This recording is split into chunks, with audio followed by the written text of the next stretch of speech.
Okay, so people are joining in around the world, but I think we'll get started now. And a very warm welcome to our Thought Leadership webinar. It happens every Tuesdays and Thursdays, and it's a pleasure to have you join us on this one today. This week, we are going to be talking about responding to fraud and economic crime. Where can we look for good practice post-COVID-19? It actually came about because Altia ABN said that they would be interested in sponsoring it. We did one a couple of weeks ago, which was extremely thought-provoking. And we wanted to do something which was around the whole subject of tackling economic crime, involving our very own audience. The group that have been involved in tackling economic crime and the TECAs, Tackling Economic Crime Awards, are an elite group, I think. And the whole idea of the TECAs is to identify those who are outstanding at what they do. And just to let you know, these are the award categories and they're open. And today, with my guests, I've got 3 of the judges on the TECAs and a winner. What I'm going to do is I'm going to ask each of them to introduce themselves, just very, very briefly. Once they've each done that, I will ask them each to make an opening statement. And once they've each made a very brief opening statement, I will then invite you to ask questions. And at the bottom of your screen is a question and answer button. Can you please ask your questions on there? And I will endeavour to include your question either directly or in a range of questions that's addressed to the panel. So thank you very much indeed for that. And let's get this all started and start off by asking Claire to introduce yourself first. Claire. Thank you, Martin. Hello, my name is Claire Jenkins. I am a qualified accountant and I work as a forensic accountant within Companies House in Cardiff. And I was the winner of the Outstanding Female Professional category at this year's TECAs. Thank you, Claire. Well, that's the winner. Let's go and meet 3 of the judges. Mike, you next, please. Yeah, good afternoon and thank you, Martin, for the invitation. My name's Mike Haley. I'm the CEO of CIFAs, the UK's Fraud Prevention Service, and chair of the Joint Fraud Task Force. Thank you, Mike. Another judge, Marc. Hi. Again, thanks for inviting us along. My name's Marc McAuley. I'm the head of counter-fraud operations for CIFA and work alongside the industry experts such as Mike on the Fighting Fraud and Corruption Locally board. And finally, David. Hi, good afternoon. Thank you, Martin, and welcome everybody. Thank you for having me on the group. I'm David Clarke. I'm chairman of the UK Fraud Advisory Panel charity and also chair of the COVID-19 Fraud Watch Task Force, which runs with the FAP. And my background is I am one of the judges, but I was also head of National Fraud Intelligence Bureau at City of London Police. Thank you very much indeed. I'm now going to ask each of the panel for their 3-minute opening statement. This is where they express their views on this topic. So first of all, to you, Claire. Thank you again, Martin. So from my personal standpoint and considering the current state of affairs, I think it's fair to say that before all of this started to hit, businesses and countries weren't in a particularly strong position with regards to having a handle on fraud in general, mainly because of its quick changing nature. What we do know, of course, at this point in time is that fraudsters very much like to take advantage of situations where people or organisations may feel that they have to make at-pace decisions. And that's probably because the due diligence might be less thorough. This has already been visible in relation to the Australian bushfires, where there were multiple false claims occurring. So I think we'd be incredibly naive to think that we won't see fraudsters taking advantage of the situation we now find ourselves in. Now, with regards to issues going forward, I do feel that we are going to get some very big problems with financial statement fraud. In my mind, I have no doubt that we are going to see people thinking that they can adjust the figures a little or maybe even a lot, so that they can maintain credit lines, they can keep customers, or conversely, because they want to take advantage of any assistance that is being put on offer. Also, I think we could potentially see an upturn of fake auditors' reports as well, in order to cover what they've done and give a veneer of decency. And from my own role, you know, fraudsters are perfectly content to use a fake report to make their accounts look more reliable, shall we say, because it's unlikely to be identified prior to them doing what they want to do. And I think that will certainly come of age here with that sort of behaviour. Finally, another big risk area for me is going to be the quantities of companies that are turning to factoring agencies to aid cash flow. Because from experience, I have seen that due diligence goes clean out the window on companies that choose to take on factoring contracts. And they are in turn seen as particularly easy pickings for short fraud perpetrators, because they know that the due diligence will be lax, the keenness to get business through the door will be high, and the increased credit lines will be given more readily because of the factoring process. You know, they're going to get the money in, so that's great, let's do the business. So those are my current thoughts on this subject. Claire, thank you very much indeed. I'll now turn to McAuley. Mike, your opening statement, please. Yeah, so thank you. I have the privilege of being the CEO of CIFAs, and that is a data and intelligence sharing of over 500 organizations. So we have quite a unique picture, particularly around intelligence of what's attacking those members, what's concerning those members. And I think as Nationwide put it on one of their adverts on one of our members, is that unfortunately, while much of the world is on pause, fraud has continued. And we've seen fraudsters perhaps mutate their fraud attempts using the lure of the coronavirus as a cover for their activities. And as Claire mentioned, we know from long experience that criminals use every opportunity to conduct fraudulent attempts. And I guess at this time, we see that they're preying on people's fears and uncertainties about the current situation. And my fear now is that they also exploit the desperation that some people and businesses may now encounter as we see the economic fallout from COVID, and particularly for those people who might fall through the social safety net. So what have we seen across our memberships?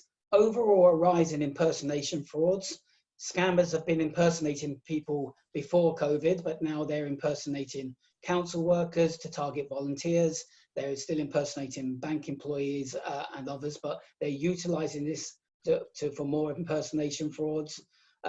A lot of attempts to harvest personal data and security credentials. So a huge increase in phishing attacks with the lure of the virus and the interest in the virus, and an increase in attempts to infect computers with malware. So I think we've got three elements. We've got coronavirus inspired frauds, so a kind of attacks which are using that. We've got the continuation of normal fraud, if you like, that identity fraud, misuse of facilities, account takeout still continue. But we've also got thrown into the mix now a pot of several £billion which the government has to pass out quickly to support businesses through local authorities and through banks. That is, I think, a honeypot for fraudsters. And what we've seen is there's huge pressure to get that money out. And that pressure and these type of circumstances we're working under, and as Claire said, you know, when there's an absence of segregation of duties, sometimes falling down about the due diligence you can do in these circumstances, I see we're going to see an aftermath like the 2008 crisis when the tide moved out or the mortgage fraud was found on the beaches. We might find that there's going to be a lot of fraud that we discover later down the line as well. Mike, thank you very much indeed. You'll be pleased to know the other panelists were nodding enthusiastically as you were speaking. Let's go to Marc McAuley now. Marc.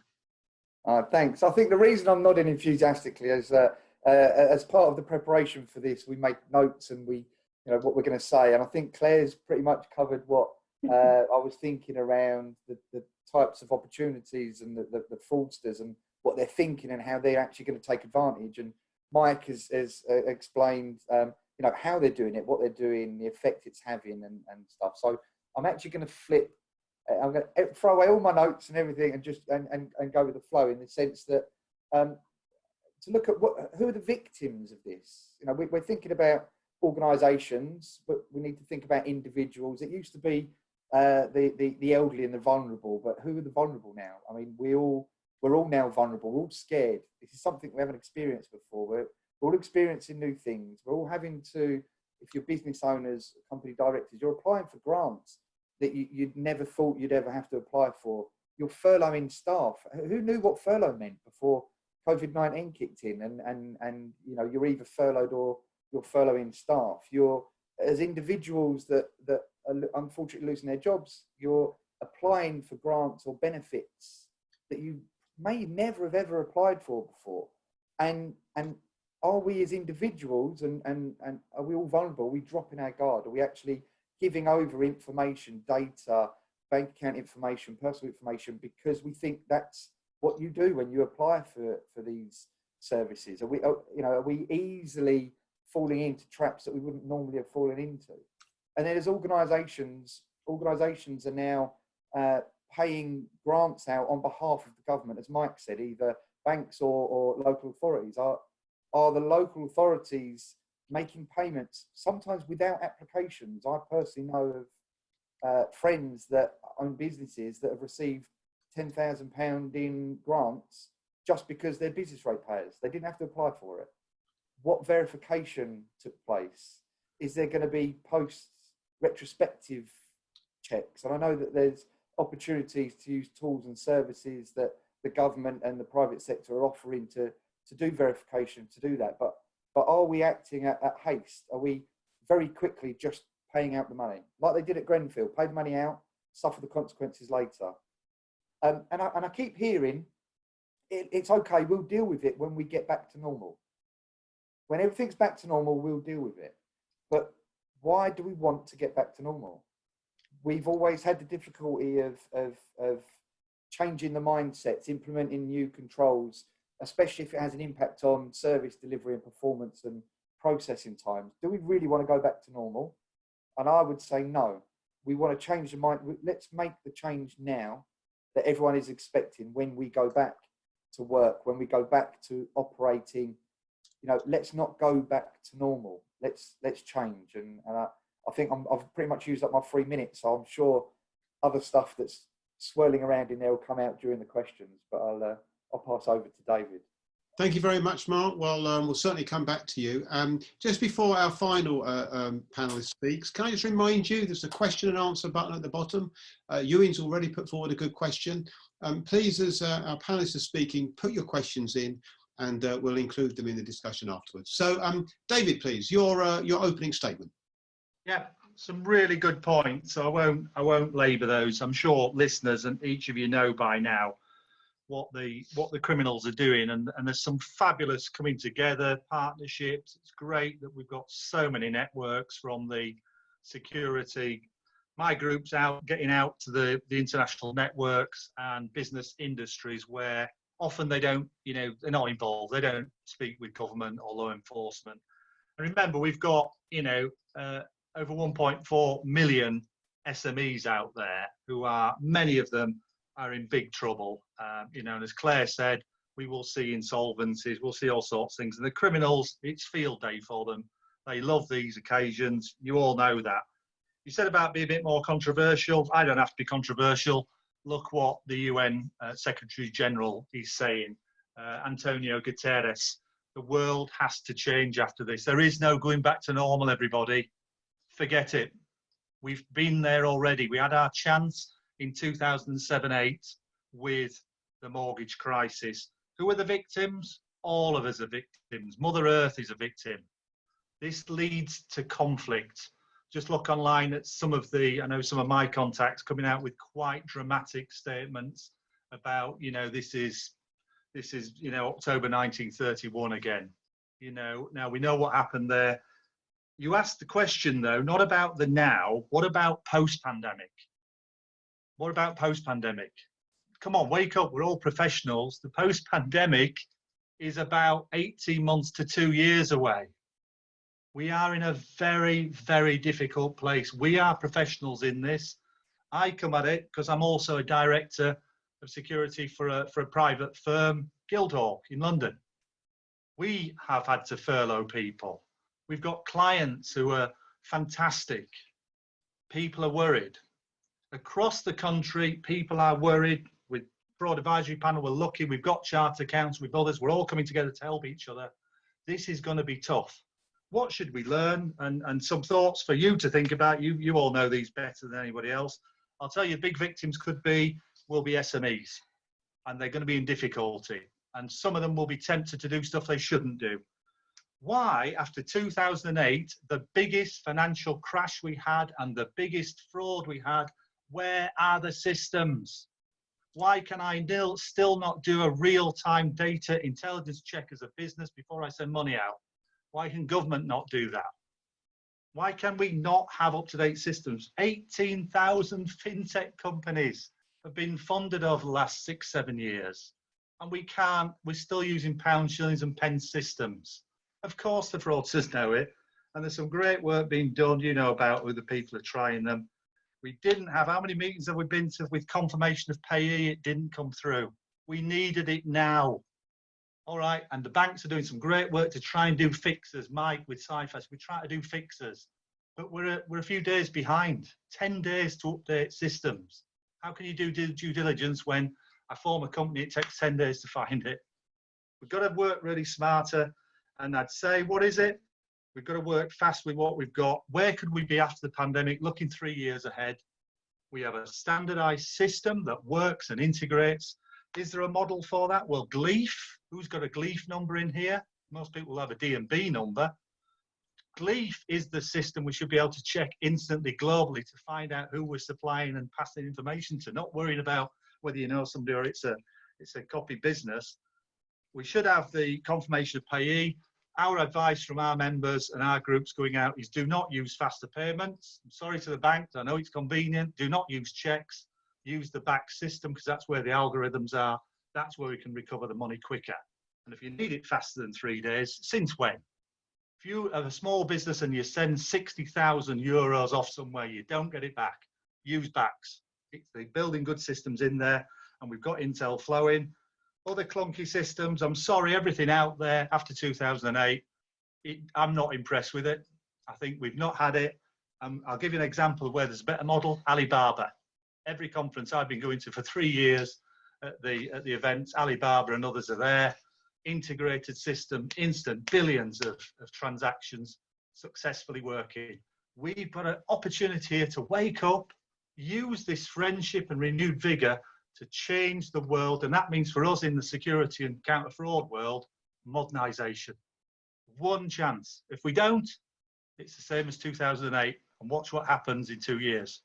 And I want to see it get better. David, thank you very much indeed.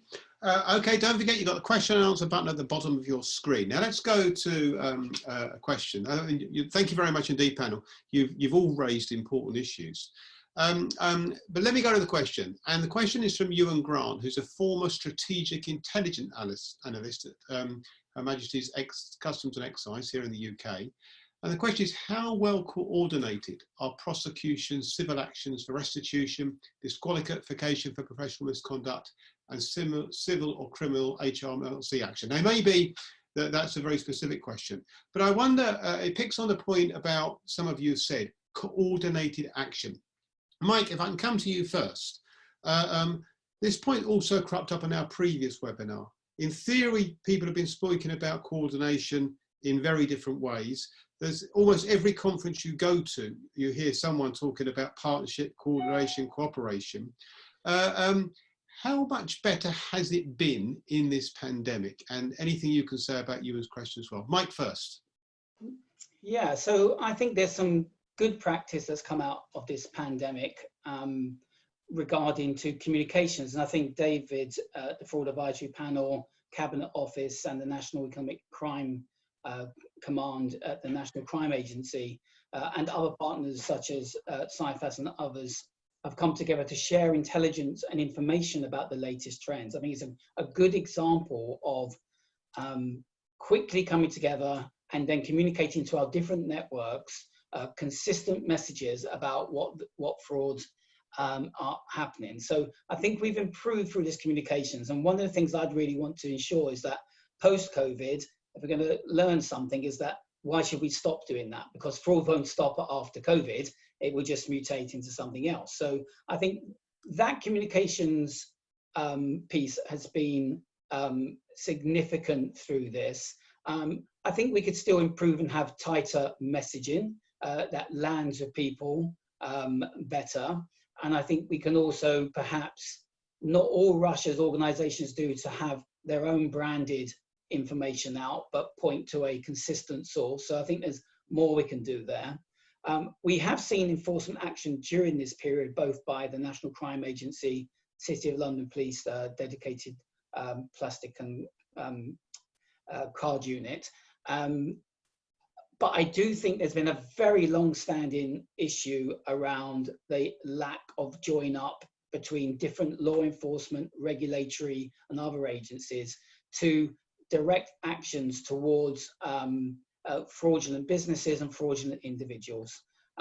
People tried very hard, but and it's not to hark back to my career, but when I joined the National Fraud Authority, which was now 10 years apart, it was set up for that particular purpose after the fraud review to try to coordinate. What we have in the UK is a plethora of regulatory and enforcement agencies. So let alone with HMRC, which I also have a background in, about having that coordinated, but coordinating that across companies investigation branch, companies house, policing, DWP, private agencies, and the private sector. We're a long way. We've been talking about it for such a long time. Now, I'm also an optimist, and what I do think has come out of this is a leading role for the NEC, the National Economic Crime Command. It's been a long time coming to have one of the four main elements of the National Crime Agency being dedicated to economic crime and be there as a national resource. We're starting to see it find its feet. And I think that going forward should be the place where the pursue activities, where we start to coordinate the law enforcement activities and the protect activities, where public and private partners come together to prevent fraud, is where we should go. And one thing I'd say, that needs to be resourced properly. The government has to say, I recognize that this is a significant problem. It's the volume crime of the 21st century. Why do we see fraud now? Well, no one's burgling, as the Home Secretary with her intuition showed, no one's burgling or shoplifting at the moment. So they're not sitting at home doing nothing. They are turning to fraud. And so with so much value being digital, being in cloud and being in plastic and goods and in our accounts, we really must come together as a country and say, this is a priority because it's going to undermine our economic success in the future. And part of that is coordinating the activity so that we can throw all the different regulatory and enforcement tools against those who are doing harm. Mike, thank you very much indeed. I'm going to come to you, Claire, because you were nodding in the background there in agreement. I wonder if I could just get you to address this cooperation coordination bit, because it is one of those subject areas where people seem to take it, in almost every conference speech is about how good there is of this particular initiative, yet the realities are often somewhat different. Wouldn't it be a pity if COVID-19 didn't prove us something? Where do you stand? I think for me, there's a couple of things here. I mean, number one, I think what this whole situation surrounding CV proves to us is that where there is a will, there is a way to actually do swift decision-making, swift legislation and such, which enables things to get much further, much faster.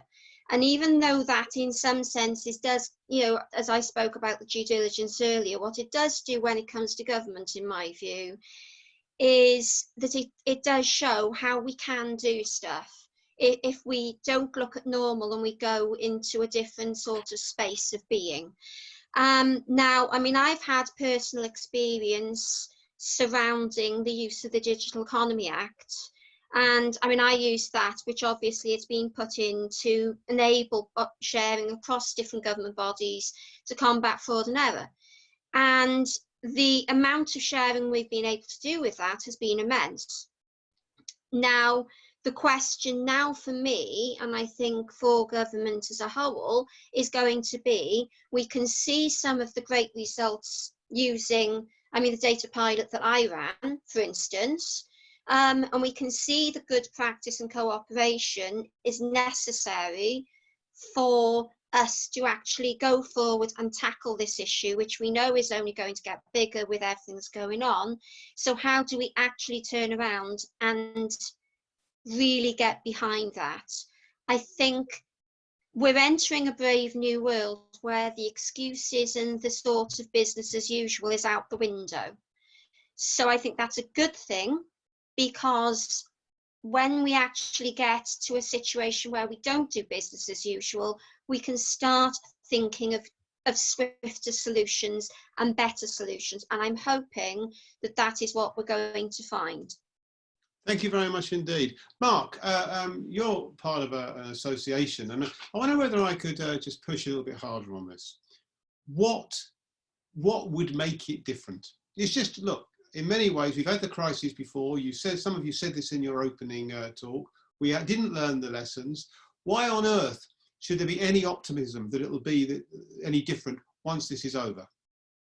I'm hoping that, like you say, why haven't we learned the lessons? For years, we've talked about joint working together to achieve a common goal. And if it's, let's going back to the original question about the joint action that's being taken to redress the situation, to take people to task.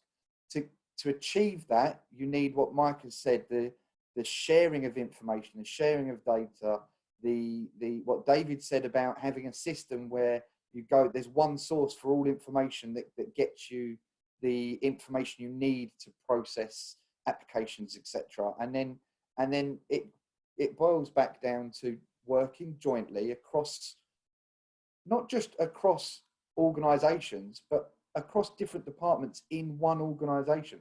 I don't want to call anyone out or pick on anyone in particular, but because the question was relevant to HMRC, I can give the example of central government. The Department for Work and Pension has got a single fraud investigation service. On the surface, it sounds like it's the single place to go for all investigations in central government. But we know that HMRC investigations are separate.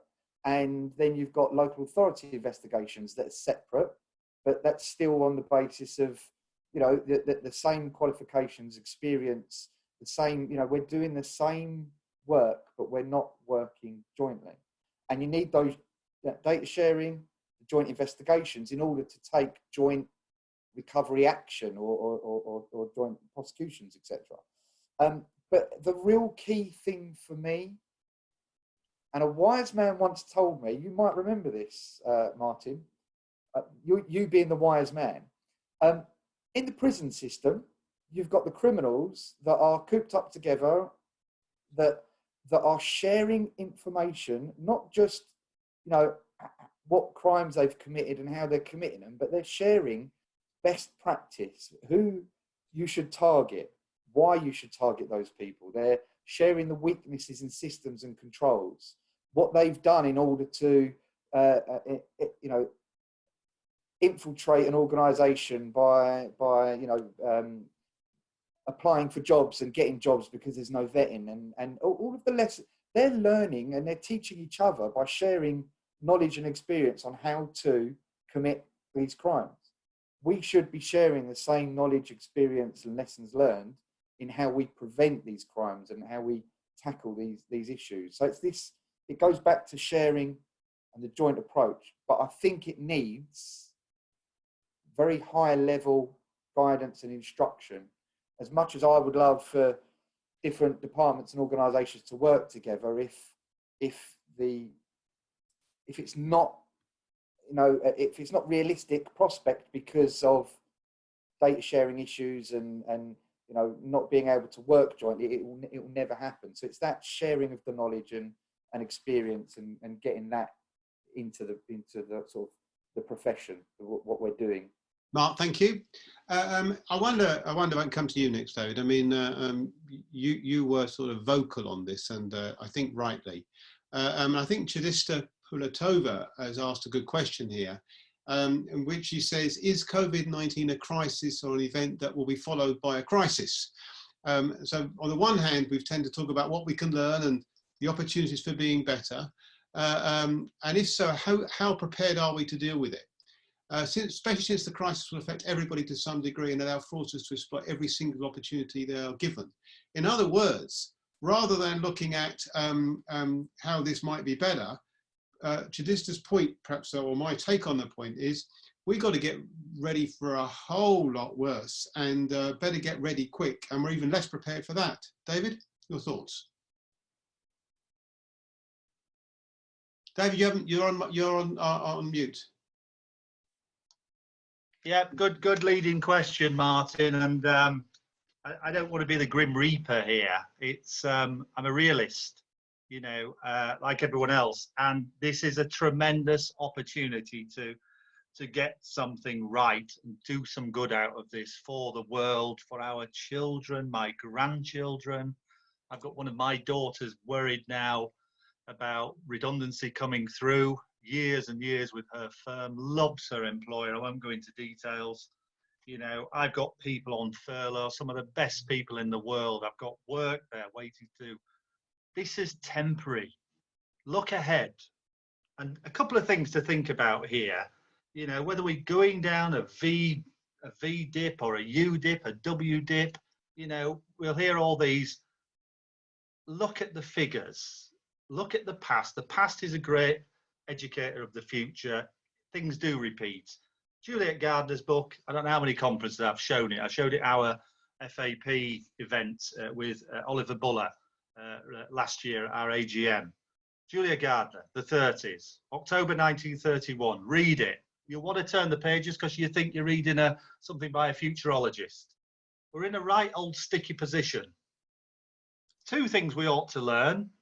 Do not be complacent. We were complacent after 2008. We were complacent before because we had alerts and warning signals about it. And we could see things happening. Number two, do not blame law enforcement and the people who are doing good. Always a problem. That happens every time. Gets you into an awful thing because people start turning you against them. Look at our fraud advisory, other paper, special report, businesses behaving badly, 2016. That list has just gone silly over the last few years with other cases.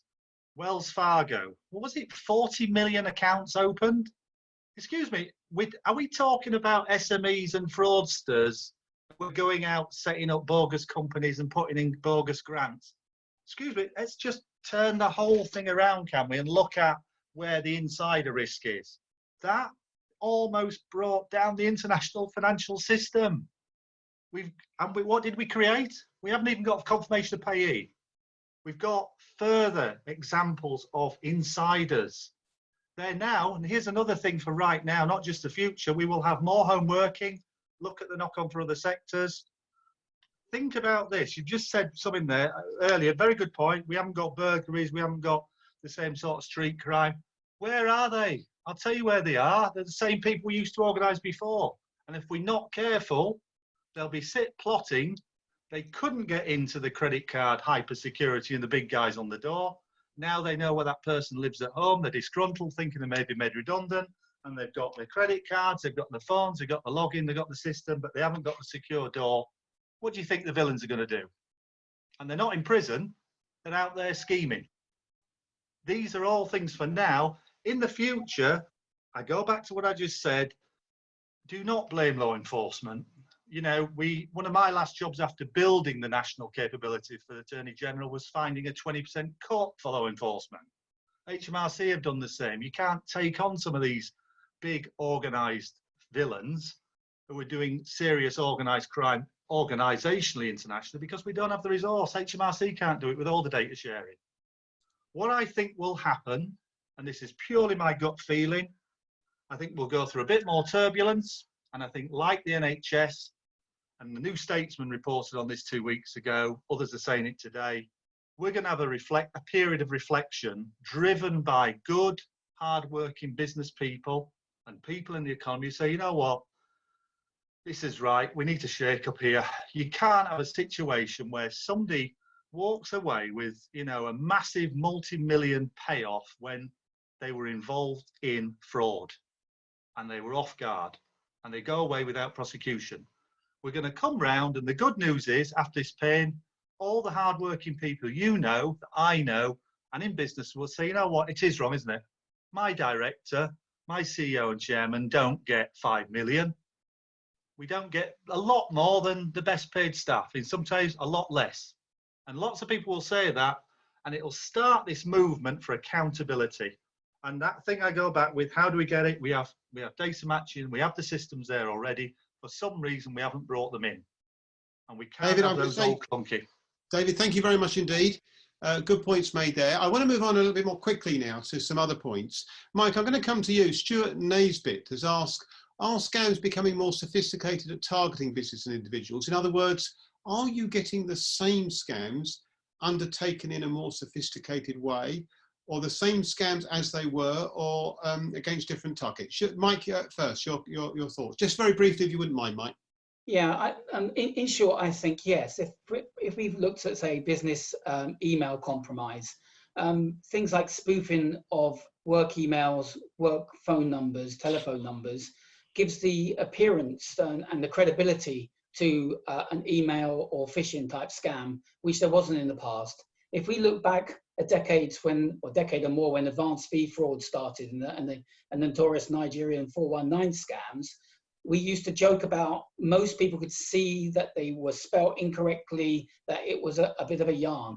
You look at them now, and there aren't those telltale signs, because that telephone number looks right, that email address looks right. They have been able to take the images of the banks and the other and HMRC, and so they look genuine. They have learned how to ensure that what's written looks absolutely correct. Much more difficult to tell between a phishing email or a phishing scam or some other impersonation by technical means.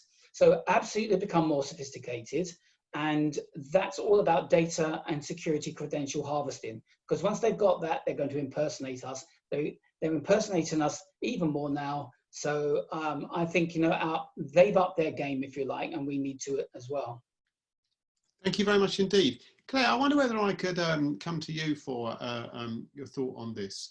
How do you think, from the areas you're involved with, the economic crime response is doing in this crisis? Right now, how would you judge it? I think the response is good, but I think it could be a lot further forward. I think that where this is something that really had traction long before we started to become aware of it. And I think this is the major issue for me with fraud and with fraudsters, because before we are even aware of it, they've already gone around, shared best practice. You know, I mean, this is something I see a lot. They share best practice. You'll have separate bunches of fraudsters all behaving in very similar ways and patterns. You know, they share best practice the same as you or I share best practice with our colleagues. So I think it's a question for me of, we've always been slightly on the back foot, if we're honest. And I think it's now a question of, how do we actually get where we go? How can we actually be more proactive with this? What can, as David's been saying about things being put into place and checks and balances, how can we put these things into place to actually make it more difficult for these things to take place? You'll never get rid of it entirely. It's like shifting sand. However, there are surely some things that can be put into place that can improve matters and make it easier. I mean, just a brief thing that I've been thinking of. When we look at insider fraud and people doing stuff inside the company, if you speak to people now and you mention the word Enron, they don't know what the heck you're on about. I have spoken to people in my own workplace and they look at you blank. You know, I mean, one of the biggest scandals and the biggest fraudulent things ever to happen, Sarbanes-Oxley came out of it. You have got people who don't even know what it was. And that to me is really concerning, because that says to me, we're not bringing lessons forward, and the knowledge and the learned knowledge of what's gone on before, we aren't passing through. We're going, yes, we must do better, and then it disappears. Thank you, Claire. I appreciate that. I'm going to come to you, Marc, and a question from Erica Gibbons. I'd like to get, David, both of you, your brief thoughts on this, please. Erica Gibbons' point is, how do you match all of the law enforcement jurisdictions and all the government regulations, given the fact that there are boundaries there, individual fiefdoms, if you like, and yet on the other side there are no boundaries, and they can share. It just seems to be so much in the favour of the offender. That bit's come through. All very well to say don't blame policing, David, but Marc first, how do we get that united approach? It's just an impossible ask, isn't it? It's a tough one, because it is somewhat impossible. If you think about what has just been said by Claire and Mike, and the fact that fraud is, it happens so quick, the speed at which these fraudsters can latch onto an opportunity and create websites and make things happen and actually tackle, commit fraud, and then we respond in, especially when it covers different jurisdictions or different organisations or different investigative regions. You then have to work out who's responsible, who's going to take the lead, how we're going to deal with it, and we're always so far behind and so much slower. Could it happen, Marc? Could it happen though? Could it be done? Is it a realistic proposition? I'm going to push you to running. We have to hope, and we have to look to the future and say, yes, it can happen. And we are all working together to try and make it happen. We're coming up with new strategies. The Fight Fraud and Corruption Local Strategy comes out and says what is best practice and how we should be working. And we should be all, singing from the same hymn sheet and working towards a better response. And otherwise, what's the point in doing our job? We have to hope that we can get there and we can achieve it. It's just a lot of work, and we need strong leadership and strong support from the highest levels, from ministers. That's what it's going to take. That's what it's going to take. It hasn't happened so far, one would say. David, let me come to you. And I wonder if I could just add R.D. Janjiva's final question here. And I'm going to ask you to be very brief, because we're literally running out of time. We've only got a couple of minutes left. And I want to go back to everyone. She's talking about the sharing of information within organisations, which has been going on. Realistically, law enforcement's divided. Organisations have their own departments that are not united. Isn't that a truism? And is there any route you can see to uniting either of those in any meaningful way? 30 seconds, if you wouldn't mind, please, David. Yeah, I said it before, we're clunky in public sector, but there are systems. I worked on that, years ago now. We still don't have data sharing between departments, even though the gateways are there. It can be done. Private sector is clunky. The banks are clunky. Old-time systems. We haven't invested. Alibaba can match billions of records and do it. We have GLEAF was established to do global legal entity identifier. Why haven't we got it? It's bigger than law enforcement. It's bigger than the Western world, but we can do it if we really want to. And I think that's what will come out of this, because people say, so why didn't we do it? Make it happen now. I want all that transparency on that data, and you will explain why you didn't share. End of. Thank you very much. Well, look, there's more questions. Unfortunately, we've run out of time. I'm just going to go to each of the panelists. We've got 1 minute left. I'm going to give you 10 seconds each, if I might, for you to headline issue. What are the key things that need to come out of this crisis? The single key thing from each of you that needs to come out of this crisis in order to improve the response to fraud. Claire, you first, please. For me, it is using the at-pace decision-making we've seen during this crisis and apply it to anti-fraud measures so they're made quickly and effectively, and they can get in place in due time. Thank you very much indeed. Mike? So I'm optimistically, in the UK, we have some of the best capabilities in the world to defeat fraud, whether it's Action Fraud, the National Fraud Intelligence Bureau, CIFAs. But what we're lacking as a country is funding, a strategy, will, and coordination. And if we can get government to bring those to the table, then the partners here and others can actually make a real impact against fraud. Thank you very much indeed. Marc? Short and sweet, I think the public sector needs to look at the private sector that throw a lot of money and a lot of intelligent people to create better ways of working, better controls, better systems, and adapt in the same way rather than procrastinate. So it's taking those lessons learned in the private sector and implement them in the public sector. Okay, and David, you've done public and private sector. Your headline thing that's going to make it better? Completely the opposite to Marc. Private sector has got to stop patting itself on the back after not learning from 2008 and not bringing systems in. And the public sector really has to get out there, and we have to, across public and private, we need more accountability, better transparency, and that means bringing on, as Mike says, bring on the systems, but we've got to have that leadership and will to make it happen. Thank you very much indeed. And so may I take this point to thank all the panellists for their insightful views. It's always good when you've got more questions and more comments. That's the way we like to leave it. So a special thanks to all of you. My thanks also to Altia for sponsoring it. I appreciate their support, and indeed those of our supporters, the security event, International Security Expo in Nevise. Don't forget, we've got the Tackling Economic Crime Awards. Entries open on Monday. And you'll see some of the judges today. They're the people you have to please. Claire did it. So if you've got a good team or a good individual or initiative or organisation, they're all covered by the techers. Do look up and please do nominate. And finally, to let you know, the OSPAs are open around the world, recognising outstanding security performance. So please do make a point of entering if you're in one of those countries. And finally, to let you know, we go through it all again on Thursday, when we look at what next for corporate security. What are the implications of COVID-19, when we've got some experts again from different parts of the world.